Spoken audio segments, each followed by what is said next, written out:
Bonjour, aujourd'hui nous allons parler des figures de style et de ces types. Quand j'étudiais des textes littéraires en français, je me disais que tout ce qu'on apprenait sur les figures de style s'était un peu tiré par les cheveux. J'étais persuadée que les écrivains s'en remettaient à leur muse et pondaient des procédés de style par le pouvoir de leur imagination.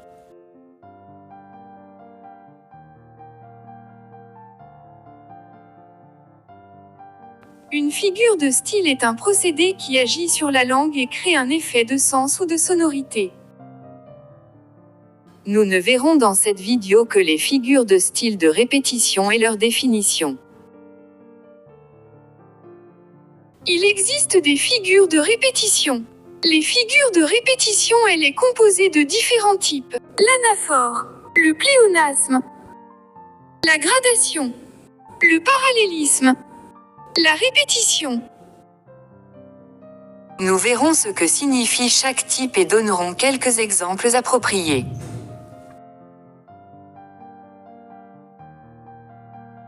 L'anaphore, c'est la répétition d'un mot ou d'un groupe de mots en début de phrase. Nous en verrons un exemple. Un jour, bientôt peut-être. Un jour j'arracherai l'ancre qui tient mon navire loin des mers. On remarque que le mot un jour est répété en début de toutes les phrases. Nous verrons maintenant le pléonasme. Alors est une figure de style qui consiste à répéter des mots, idées ou expressions de sens identiques dans une même phrase ou un énoncé. Le pléonasme, il s'agit de l'emploi d'un terme superflu. Nous donnons un exemple. Monter en haut. Descendre en bas. Panacée universelle.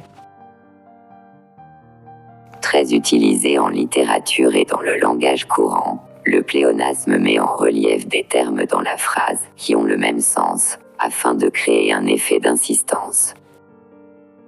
Il existe un autre type, c'est la gradation. Alors la gradation est une figure de style qui consiste à énumérer des mots ou groupes de mots qui évoquent une idée similaire avec une intensité croissante ou décroissante. Cette figure permet de créer un effet d'amplification de par la répétition d'une même idée avec une force différente. Le sens de la phrase s'en retrouve renforcé et l'auteur termine souvent par une hyperbole dans le cas d'une gradation ascendante. La gradation suppose une progression vers l'idée finale.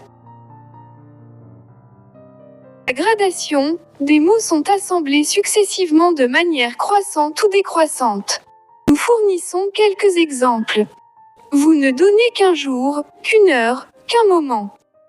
On remarque qu'il y a un ordre décroissant des mots.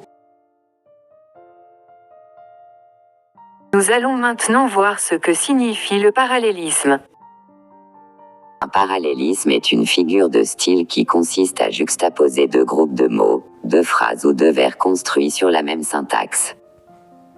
Appelé également construction parallèle, le parallélisme crée un effet équilibré et harmonieux dû à la similitude entre le rythme et la longueur des groupes syntaxiques.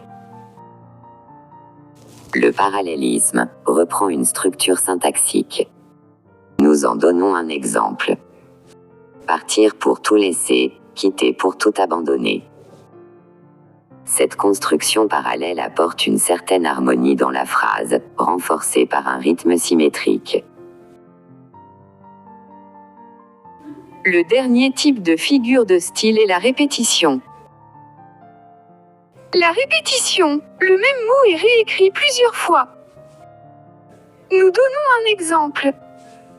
Elle avait beaucoup ri, elle avait beaucoup pleuré.